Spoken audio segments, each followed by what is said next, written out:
नमस्कार, बहुत स्वागत है आपका। आप देख रहे हैं एमपी की महाडिबेट और मैं हूं आपके साथ सुमित शर्मा। आज महाडिबेट सियासत के भक्ति काल पर। मध्य प्रदेश चुनाव में सियासत की धर्म लहर चल रही है, जिसमें भगवान राम के बाद अब बाबर की एंट्री भी हो गई है। बीजेपी राम मंदिर के नाम पर कांग्रेस को घेर रही है, तो कांग्रेस धर्म के नाम पर राजनीति का आरोप लगा रही है। और इस बीच कांग्रेस नेता के मिश्रा ने एक ऐसा बयान दे दिया जिस पर बवाल मच गया है।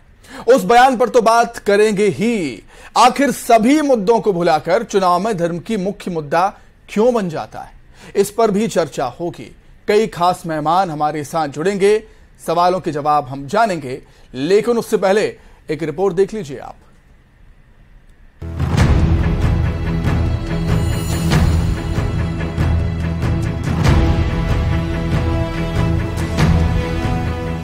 दिसंबर को जब बाबरी मस्जिद ध्वस्त हुई, उसकी शहीदी हुई, उसके दूसरे दिन जब पूरे देश में कत्लेआम मचा हुआ था। एमपी के चुनावी रण में विकास, बेरोजगारी, महंगाई, भ्रष्टाचार जैसे क्लासिकल मुद्दों पर राम मंदिर का मुद्दा पहले ही भारी पड़ रहा था। अब बाबर पर बवाल मच गया। मध्य प्रदेश के चुनाव में बाबर की एंट्री हो गई है। कांग्रेस मीडिया सेल के प्रभारी एक प्रेस कॉन्फ्रेंस के दौरान बीजेपी को कोस रहे थे।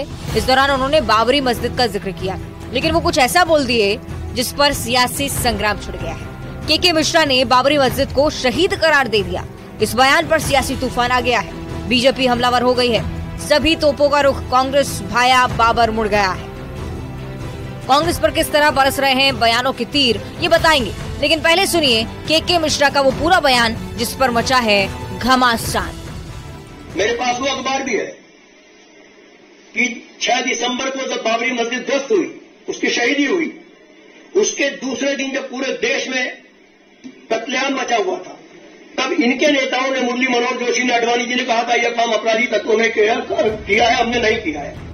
इधर कांग्रेस ने बाबरी मस्जिद को शहीद किया, उधर बीजेपी के तमाम योद्धा मैदान में आ गए। चुनावी माहौल में ऐसा मौका भला कैसे गंवाया जा सकता है? ऐसे वक्त में जब सियासी शक्ति के लिए सभी राम भक्त हुए जा रहे हैं, राम मंदिर के नाम पर वोट मांगे जा रहे हैं, कौन सच्चा राम भक्त है बताने की होड़ मची है, वहाँ कांग्रेस के नेता बाबरी मस्जिद को शहीद बता रहे हैं। तो भला बीजेपी बेनिफिट ऑफ डाउट की गुंजाइश भी कैसे छोड़ सकती है? भगवान रामलला विराजमान होंगे, इसका दर्द, इसकी पीड़ा कांग्रेस के उन तुष्टीकरणवादी नेताओं को है। यह चरित्र कांग्रेस का मुंह में राम बगल में बका है, क्योंकि इन्हें तो बाबर और वही दिखाई देता है। तो एमपी के रण में बाबर की एंट्री हो चुकी है, लेकिन राम मंदिर के मुद्दे पर भी सियासत जारी है। बीजेपी लगातार कांग्रेस पर हमला बोल रही है, कांग्रेस को राम मंदिर का विरोधी बता रही है। राम मंदिर को लटका रही थी, भटका रही थी, अटका रही थी।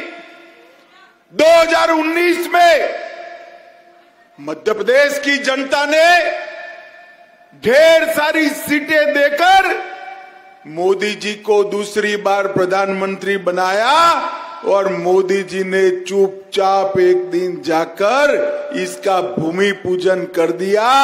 अरे भगवान राम का भव्य मंदिर बन रहा अयोध्या जी में। अब पहले कांग्रेसी कहते थे मंदिर वहीं बनाएंगे, तारीख नहीं बताएंगे, लेकिन कांग्रेसी अब सुन लो 22 नवंबर को धूमधाम से अयोध्या में भगवान राम के मंदिर में प्राण प्रतिष्ठा करने मोदी जी जाने वाले। बीजेपी कांग्रेस को राम मंदिर का विरोधी, बाबर भक्त बता रही है, तो इधर कांग्रेस को मर्यादा याद आ रही है। राम राजनीति का विषय नहीं, ये कहते हुए कांग्रेस के चुनाव प्रभारी रणदीप सुरजेवाला ने बीजेपी पर निशाना साधा है। तो प्रियंका गांधी धर्म के नाम पर वोट मांगने का आरोप लगा रही हैं। काम की बात नहीं कर सकते, इसीलिए धर्म की बात करते हैं, क्योंकि सोचते हैं कि धर्म की बात उठाएंगे, आपके जज्बात उनके साथ जुड़ जाएंगे और वोट मिल जाएगा। क्या भगवान श्री राम की कोई पार्टी हो सकती है? उन्हें भगवान श्री राम के चरणों में अगर बैठेंगे तो थोड़ी सी सद्बुद्धि मिलेगी। भगवान श्री राम दलगत राजनीति का विषय नहीं हो सकते। सियासत में कथनी और करनी का यही फर्क है। राम के नाम पर राजनीति ना हो, ये कहते तो सब है, लेकिन करते सभी हैं। दशकों से देश की सियासत राम नाम के इर्द गिर्द घूम रही है और गाहे बगाहे बाबर की भी याद आ जाती है। राजनीति में हर शब्द के मायने होते हैं, तो फिर चुनावी माहौल में बाबरी मस्जिद के लिए शहीदी शब्द का इस्तेमाल क्यों? तो क्या जैसा कि बीजेपी आरोप लगा रही है, कहीं ये तुष्टीकरण की राजनीति तो नहीं? भगवान राम करोड़ों हिंदुओं की आस्था का विषय है, राजनीति में उनके नाम का जिक्र भी क्यों? धर्म के नाम पर क्या ये भी राजनीति नहीं है? Bureau report, news 18। तो सियासत की धर्म लहर, राम के बाद अब बाबर, चर्चा आज इसी पर हम करेंगे। कई खास मेहमान हमारे साथ जुड़ रहे हैं। फिलहाल हमारे साथ भूपेंद्र गुप्ता जी जुड़े हुए हैं, जो कि उपाध्यक्ष हैं कांग्रेस मीडिया विभाग के। भूपेंद्र जी, बहुत स्वागत है आपका न्यूज़ 18 मध्य प्रदेश छत्तीसगढ़ में। वरिष्ठ पत्रकार हमारे साथ हैं सतीश एलिया जी। सतीश जी, आपका भी बहुत स्वागत करता हूं मैं। भूपेंद्र जी, सबसे पहला सवाल मेरा आपसे यही रहेगा कि क्या कांग्रेस और आप के मिश्रा जी के बयान का समर्थन करते हैं? भूपेंद्र जी। देखिए, भगवान राम जो है जी करोड़ों लोगों की आस्था का विषय है, हमारे आराध्य जी। वो भारतीय जनता पार्टी के कार्यकर्ता नहीं है जो प्रयास बीजेपी कर रही है उन्हें कार्यकर्ता बनाने का जी, उनको संगी बनाने का। ये जो है ये अपने आप में शर्मनाक है और ये धर्म की एक तरह से जो है इससे बड़ी कोई निंदा नहीं हो सकती कि हम अपने आराध्य को, हम अपने ईश्वर को, जिसकी मर्यादाओं का पालन करने के लिए अटल जी ने इन्हें आगाह किया था, वो जो लोग अगर उनको जो है अपना कार्यकर्ता बनाकर उनके नाम पर वोट मांगेंगे तो इससे ज्यादा कोई घृणित काम नहीं हो सकता है। ईश्वर तो ईश्वर है, वो तो लाभ पूरे विश्व में जो है आराध्य है, और उस आराध्य को जो है अगर ये अपनी कमोडिटी बनाकर बेचने का काम करते हैं तो इससे ज्यादा शर्मनाक कोई बात नहीं। राम मंदिर को बनाने में कांग्रेस के हजारों लाखों कार्यकर्ताओं ने चंदा दिया, मैंने भी दिया है, कमलनाथ जी ने दिया है, तो दिग्विजय सिंह जी ने दिया है। उस चंदे को लूटने में इन्हें शर्म नहीं आती, जमीनें खुर्द-बुर्द करने में इनको शर्म नहीं आती, लेकिन जो है राम लला अब आएंगे कि नारा लगा के इन्हें वोट चाहिए। वोट चाहिए थी तो पहले जो है भगवान से आपने जो है महाकाल में तुमने पैसा खाया, भगवान अयोध्या में आपने जमीनों की खुर्द-बुर्द की है, तो सारे सार्वजनिक के दस्तावेज नाम आता है, आपको चंपत राय जी को हटाना पड़ा। भूपेंद्र जी माना, ये जो खेल है, भूपेंद्र जी माना कांग्रेस ने भी, भूपेंद्र जी माना कांग्रेस ने भी काफी प्रयास किए हैं राम मंदिर को बनवाने के लिए, ठीक है, मानते हैं हम। मैं तो के मिश्रा जी के बयान की बात करता हूं ना, बाबरी मस्जिद को शहीद ही कह देना क्या सही है? ये तो आप बताएं, आपको बाबर की याद बार बार क्यों आती है? बीजेपी को बार बार क्यों याद आती है?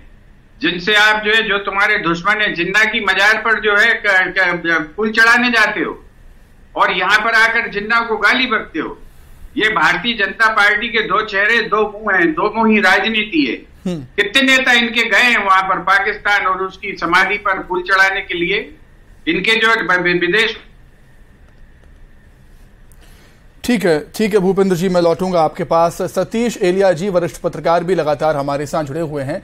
सतीश जी, क्या लगता है? जी भूपेंद्र जी लौटूंगा, पूरा सेंटेंस होने दीजिए। ठीक, आपकी आवाज कट रही है भूपेंद्र जी, इसलिए मैंने आपको रोका। आपकी आवाज कट रही है, मैंने आपको इसलिए रोका, इसलिए मैं आपकी आवाज बराबर आ रही है जी। उन्होंने अपनी किताब में लिखा है कि मुझे यहाँ पर तीर्थ यात्रा जैसा अनुभव हुआ। ये भारतीय जनता पार्टी के दो चेहरे हैं। ठीक, इन चेहरों को भी उजागर होना चाहिए। ठीक है, चलिए, ठीक है, उजागर होना चाहिए। ठीक है सतीश जी, क्या कुछ कहेंगे आप? चुनाव नजदीक है, इस तरीके के बयान कितना नुकसान पहुंचा सकते हैं पार्टी को? राजनेताओं को अपनी बयानबाजी पर सोच समझकर बोलना चाहिए, अपनी भाषा की मर्यादा रखनी चाहिए, शब्द किस तरीके से इस्तेमाल कर रहे हैं वो भी सोचना चाहिए। सतीश जी, देखिए, दो तरह की चीजें हैं जी। अयोध्या में 6 दिसंबर 1992 को जो हुआ था, बाबरी ढांचा कहूंगा मैं, क्योंकि उस समय कानूनन एक विवाद था जो कि कोर्ट में था। उस समय तक ये स्पष्ट नहीं था कि वो जगह मंदिर है या मस्जिद है।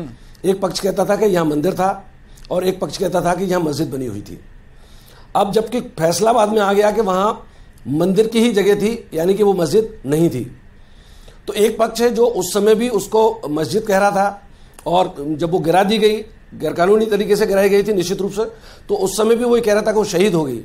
और आज भी असदुद्दीन ओवैसी जैसे लोग आज भी कहते हैं कि वो शहीद कर दिया बाबरी मस्जिद को। तो एक तरह से उसको शहीद कहना शहीदी कहना या मस्जिद कहना वो ओबीसी की भाषा बोलने जैसा है, क्योंकि ये तो बहुत स्पष्ट हो गया कि वहां राम मंदिर था, उसको तोड़ के मस्जिद बनाई गई थी। इसी वजह से तो सुप्रीम कोर्ट ने मंदिर के पक्ष में फैसला दिया और अब मंदिर वहां बन रहा है। ये पहली बात। दूसरी बात यह है कि ये जो राजनीतिक मुद्दा है, कोई लाख कहे कि इसको मुद्दा क्यों बनाया जा रहा, नहीं बना, लेकिन ये यथार्थ है कि मुद्दा बन चुका है और सालों से बना हुआ है। राजीव गांधी जब प्रधानमंत्री थे तो उन्होंने उसके ताले खुलवाए थे, ये सोच करके कहीं हमको इसका लाभ मिलेगा, लेकिन हुआ है उल्टा। जो अल्पसंख्यक वर्ग है उत्तर प्रदेश का, वो आज तक कांग्रेस से छिटका हुआ है और आज कांग्रेस की स्थिति यह है कि वहां 2 सीटें उनको, विधानसभा में सिर्फ 2 सीटें उनके पास है। कांग्रेस लाख चाहे, लेकिन भारतीय जनता पार्टी ने राम मंदिर आंदोलन के मुद्दे का भरपूर फायदा उठाया, भरपूर फायदा उनको मिला। और अब जबकि राम मंदिर बन गया, भले ही वो कोर्ट के आदेश से बना हो, भले ही उसको कांग्रेस के नेताओं ने भी चंदा दिया हो, मैंने भी चंदा दिया है राम मंदिर को, इसके बावजूद राजनीतिक रूप से फायदा भारतीय जनता पार्टी को मिलेगा ही, कोई नहीं उसको नहीं रोक सकता। इस मुद्दे पर अब कांग्रेस को मुझे लगता है कि यह करना चाहिए कि भारतीय जनता पार्टी के इस मुद्दे में उलझना ही नहीं चाहिए। मध्य प्रदेश हो या राष्ट्रीय स्तर पर हो, भारतीय जनता पार्टी को और भारतीय जनता पार्टी की सरकारों को मुद्दों पर घेरना चाहिए, इस मुद्दे पर नहीं उनको कहना चाहिए। बिल्कुल बिल्कुल ठीक बात। भारतीय जनता पार्टी को तो ये सुविधा हो जाती है, बिल्कुल ठीक बात हो जाती है उनको, कांग्रेस बिल्कुल ठीक बात है। सत्य भूपेंद्र जो कहा है, हाँ, उनको ऐसा नहीं कहना चाहिए। तो मुझे लगता है नहीं कहना चाहिए, बिल्कुल ठीक खड़ा होना चाहिए और दमदारी से चुनाव लड़ना चाहिए। बिल्कुल ठीक बात। भूपेंद्र जी क्या कुछ कहेंगे? जैसा कि सतीश जी कह रहे हैं कि आपको मुद्दों पर बात करनी चाहिए, महंगाई जो मुद्दा आप उठाते हैं, बेरोजगारी, गरीबी, ये सब चीजें आपको उठानी चाहिए। बीजेपी अगर धर्म की बात करती है तो धर्म की बातों में आपको फंसना नहीं चाहिए, लेकिन कांग्रेस फंसती है उस पर। भूपेंद्र जी देखिए, एलिया जी ने जो बात कही है बहुत हद तक जो है वो ठीक बात कर रहे हैं। भारतीय जनता पार्टी जब अपने कुकर्मों, कारगुजारियों और पाप में फंस जाती है, जब उसके पास कोई चेहरा नहीं होता दिखाने के लिए, जब वो 18 साल की अपनी कोई काम नहीं बता सकते, जनता के सामने शोकेसिंग नहीं कर सकते, तब वो हमेशा भगवान की आड़ में छुपने की कोशिश करते, भगवान की तस्वीर सामने रखकर अपने पापों को छुपाने की कोशिश करते। लोगों की श्रद्धा भगवान में है तो भगवान की आस्था का जो है वो दुरुपयोग करने की कोशिश करते हैं। लेकिन आज मध्य प्रदेश की जनता जो है ये जान चुकी है। मध्य प्रदेश में 2 करोड़ से ज्यादा बेरोजगार बच्चे घूम रहे हैं, जिनकी 19 साल से 39 साल की उम्र है। इस पर भारतीय जनता पार्टी के पास कोई चेहरा नहीं कि इसका जवाब दे सके कि ये लोग क्यों बेकाम घूम रहे हैं। आज जो महंगाई से जनता आक्रांत है, उसके जीवन आजीविका के संसाधन लुट गए। आज जो है ये महिलाएं सुरक्षा के वातावरण में जी रही हैं। शहरों में जो है जब मुख्यमंत्री के जब भाषण दे रहे होते, कन्या पूजन कर रहे होते, उसी समय बच्चियां यहाँ अपहरित हो जाती हैं। एक गैंग यहाँ पर मानव तस्करों की काम कर रही है। इसके बाद भारतीय जनता पार्टी अब इन पापों से अपना मुंह चुराने के लिए क्या करेगी? तो भगवान को सामने कर लेती है, ये उसका धंधा है और इसी तरह से वो बचने की कोशिश करती है। कभी जो है बाबर को पकड़ के ले आती है कब्रगाह से निकाल के कि भैया मुझे बचा लो, कभी जो है वो जो है जिन्ना को पकड़ के ले आती है कब्रगाह से कि भैया मुझे बचा लो। लौटता हूं भूपेंद्र जी। नेहा बग्गा जी भी जुड़ गई हैं, बीजेपी नेता। नेहा जी बहुत स्वागत है आपका न्यूज 18 मध्य प्रदेश छत्तीसगढ़ में। कांग्रेस ये कह रही है कि आप राम के नाम पर, भगवान राम के नाम पर वोट मांगती हैं, बीजेपी मांगती है, और जब चुनाव नजदीक आते हैं तो उन्हें राम की याद आती है, मतलब बीजेपी को। नेहा जी देखिए, ये अत्यंत पीड़ा का विषय है और मुझे लगता है कि जो प्रत्येक सनातनी है उसे बार बार जिस प्रकार से कांग्रेस पार्टी नीचा दिखाने का काम करती है, साधु संत जिन्होंने बलिदान किया अपने जीवन को, इस पूरे पूरा एक लंबा दौर रहा है जब रामलला को टेंट में रहने के लिए कांग्रेस पार्टी ने मजबूर करके रखा हुआ था। आक्रांताओं के बाद कांग्रेस पार्टी का उसी प्रकार का व्यवहार रहा। आज भी आप देखिए कि जब शिलान्यास हुआ, जब मोदी जी वहां पहुंचने वाले थे, तो उसमें रोड़ा अटकाने के लिए कौन आगे आया था? दिग्विजय सिंह उसे अशुभ मुहूर्त बता रहे थे। अब जब मंदिर बन के तैयार हो रहा है तो इनके मीडिया के जो प्रमुख हैं कांग्रेस पार्टी के, वो बाबरी मस्जिद की बात कर रहे हैं। और जिस प्रकार से पूर्व में भी जब ये ढांचा ढाया गया था, उस समय कांग्रेस पार्टी के जो मुखिया हैं कमलनाथ, वो संसदीय बोर्ड में हुआ करते थे। और क्या पीवी नरसिम्हा राव की सरकार करने जा रही थी? वो पारित करने जा रही थी कि बाबरी मस्जिद को दोबारा बनाया जाएगा। तो बार बार जो सनातनी विश्व के कल्याण की बात करता है, विश्व के शांति की बात करता है, राम जिसकी रोम रोम में बसते हैं, जिसके आराध्य हैं, कभी उसको काल्पनिक बता देते हैं, कभी ऐसी परिस्थिति बना देते हैं कि आप उनको डिबेट करनी पड़ रही है। क्या राम डिबेट का विषय है? आज अगर इन्होंने मस्जिद के बनाने की बात नहीं की होती, बाबरी मस्जिद के लिए कसीदे नहीं पड़े होते, तो क्या आज हम आप डिबेट कर रहे होते? राम आपकी हमारी आत्मा में बसते हैं। नेहा जी, कांग्रेस यही तो आरोप लगा रही है कि आप इसे मुद्दा बनाते हैं और फिर डिबेट करनी पड़ती है। कांग्रेस यही कह रही है। मैं आपको बता रही हूँ ना कि अगर के मिश्रा जी ने सुबह पीसी नहीं की होती तो क्या डिबेट हो रही होती? ये भी ठीक मंदिर बात का निर्माण हुआ, आज विश्व भर के सनातनी जो हैं वो खुश है। और मैं दूसरी बात कहूंगी, अभी कन्या पूजन को ढकोसला बता रही थी कांग्रेस पार्टी, दिग्विजय सिंह, इसीलिए तो बेटियों को भ्रूण में मार दिया जाता था, इसीलिए 1000 पर जो है 912 बच्चियां हुआ करती थी। पर जब से शिवराज जी आए, जो हमारी सनातन परंपरा है, उसके तहत हर सरकारी कार्यक्रम की शुरुआत बेटियों के कन्या पूजन से शुरू हुई, जिस पर दिग्विजय सिंह नवरात्रि पे प्रश्न उठा रहे थे। अभी उनके प्रवक्ता वही कर रहे हैं जो सुबह इनके मीडिया विभाग के अध्यक्ष ने किया था। आप देखिए कि ये चंदा कह रहे थे कि दिग्विजय सिंह ने चंदा दिया, मैंने चंदा दिया।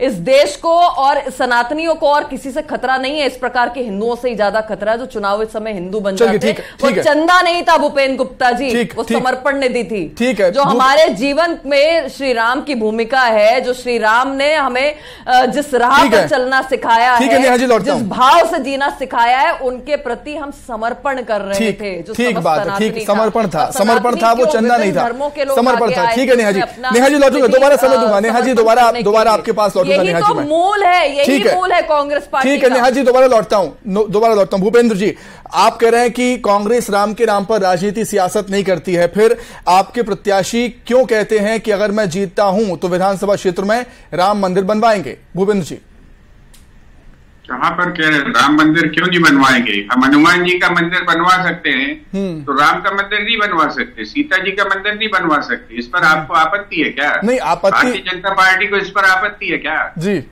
हम जब कह रहे हैं कि हमने स्वयं प्रणामी दी है उस मंदिर को बनाने में, हमारे सारे नेताओं ने दी है, तो इसमें आपत्ति है क्या? भगवान इनके राम इनके अकेले जो है कि सारे समग्र समाज के हैं। ये जो है ये लुटेरे जिन्होंने वहां पर जो है नहीं, तो भूपेंद्र जी ये होना चाहिए ना, भूपेंद्र जी सुनिए भूपेंद्र जी, ये होना चाहिए ना कि अगर बीजेपी कह रही है कि हम राम मंदिर बनाएंगे, आप भूपेंद्र जी प्लीज की तरफ से डिबेट कर रहे हैं क्या? नहीं, मुझे पूरा बात बोलने दीजिए, फिर मुझे पूरी बात क्यों नहीं बोलने देते आप? टोकते बीच में। अरे एक सवाल मुझे अपना सेंटेंस पूरा करने दीजिए। चलिए ठीक है करिए, फिर आप उनकी सहायता मत करिए, वो सक्षम है नेहा जी अपनी सहायता करने। मैं किसी की सहायता नहीं कर रहा हूँ भूपेंद्र जी, आप मुझे फिर बोलने दीजिए। ठीक है मुझे फिर बोलने दीजिए। ठीक है, कहिए। क्या ये पब्लिक डोमेन में नहीं है कि वहां पर जमीनों के सौदे में हेरफेर की गई? भाजपा के कार्यकर्ताओं संघ के लोगों ने भगवान राम के नाम पर लूट की, इस चंदे में लूटखोरी की। क्या जो है इनके तोगड़िया जी ने आरोप नहीं लगाया कि 14,100 करोड़ रुपया कहाँ है वो राम मंदिर के नाम का? ये भगवान के नाम पर समर्पण किया लोगों ने, यही जो है प्रणामी दी अपनी। उस प्रणामी में भी घोटाला करने वाले लोग आज भगवान राम का राम लेके वोट मांग रहे हैं। धंधा कर दिया आपने इसको चालू। क्या भगवान राम आपके घर की वस्तु है? वो हमारी आराधना का हिस्सा है, हमारे आराध्य है, करोड़ों लोग उनमें आस्था रखते हैं और उनको जो है ये उनके नाम पर वोट मांगेंगे। ठीक है भूपेंद्र जी, पोस्टर लगाकर कहेंगे कि हमारी सरकार वापस लाओ। ठीक, और उसमें भगवान राम की फोटो नहीं होगी, उसमें फोटो होगी मोदी साहब की। ठीक है, मोदी साहब भगवान राम है क्या? ठीक है भूपेंद्र जी, ठीक है। अब हो गया आपका, मेरा एक सवाल लीजिएगा आप। बात ही मैं कह रहा हूं कि अगर बीजेपी कहती है कि हम राम मंदिर बनाएंगे, हनुमान मंदिर बनाएंगे, तो कांग्रेस की तरफ से यह क्यों नहीं आता कि आप राम मंदिर बनाइए, हनुमान मंदिर बनाइए, हम अच्छे अस्पताल बनाएंगे, हम अच्छे स्कूल बनाएंगे, अच्छी सड़कें बनाएंगे? ऐसे जवाब क्यों नहीं आते? आपको शायद अंदाजा नहीं है, आपके कैमरे देख नहीं पाते। आप जाइए, कितने अच्छे स्कूल बने छिंदवाड़ा में, कितने अच्छे ट्रेनिंग सेंटर्स बने, हिंदुस्तान के सारे टॉप जो है स्किल्ड ऑर्गेनाइजेशन वहां पर स्किल दे रहे हैं। आप जाके देखिए और ये हमें बुद्धि में दिखा दीजिए। मुख्यमंत्री के गांव में हम बयान दे देंगे तो ठीक हो जाएगा, हम करके दिखाएंगे तो ठीक नहीं होगा। हमारे बयान महत्वपूर्ण है कि हमारे कार्य महत्वपूर्ण है? चलिए चले आप हमारे साथ एक दिन कैमरा लेके हम ले चलते हैं आपको छिंदवाड़ा। बिल्कुल कि हमने क्या काम कराया है। ठीक है। तभी बीजेपी कहती है सर कि जब मुख्यमंत्री कमलनाथ बने थे तो केवल छिंदवाड़ा के मुख्यमंत्री थे। ठीक है भूपेंद्र जी, हमारा काम महत्वपूर्ण नहीं है। बिल्कुल महत्वपूर्ण। नेहा जी हमारा महत्वपूर्ण है। ठीक है नेहा जी, उनकी तरफ से आप डायलॉग मार रहे हैं। जी नेहा जी, देखिए आपको या आपको मध्य प्रदेश के देश के दर्शकों को बिल्कुल भी हैरानी नहीं होनी चाहिए कि पहले भूपेन्द्र जी ने चंदा कहकर अपमानित क्या काम किया है, उनके प्रवक्ता ने वही बताइए, विश्लेषण मत करिए, क्योंकि जब श्री राम की बात होगी तो पेट में दर्द होगा। भूपेन्द्र गुप्ता जी, ये कांग्रेस का आचरण है। अब सवाल किया है अगर एंकर ने तो जवाब देने दीजिए। जवाब देती हूँ आपके छिंदवाड़ा मॉडल का भी, क्योंकि आप तो राम के न धार्मिक आचरण पूरा कर सकते हैं और ना ही कार्मिक कर सकते हैं। भूतनी में क्या काम किया ये बताइए, जेठ में क्या काम किया ये बताइए, भैरुदा में क्या काम किया ये बताइए, भूपेन्द्र जी क्या काम किया ये बताइए। भूपेन्द्र जी, मैंने आपने हमसे पूछा काम, अभी से काम कीजिए, इन्होंने क्या काम किया इस प्रदेश के अंदर। जहाँ धर्म की बात होगी इनके पेट में दर्द होगा, जहाँ सनातन की बात होगी इनके पेट में दर्द होगा, जहाँ सनातन को अपमानित किया जाएगा वहाँ कांग्रेस प्रफुल्लित होगी। इन्हें चुप करा दीजिए। भूपेन्द्र जी, मैं लौटूंगा ना, इन्हें चुप करा दीजिए। भूपेन्द्र जी क्या काम बता रही है, भूपेन्द्र जी, भैरुदा में क्या काम अरे किया भूपेन्द्र जी वो बता रही है, यही है, बताने तो दीजिए उनको। सभी दर्शक न्यूज 18 के देख लें कि श्री राम की जहाँ पर बात होगी वहाँ कांग्रेस इसी प्रकार से अपमानित करेगी।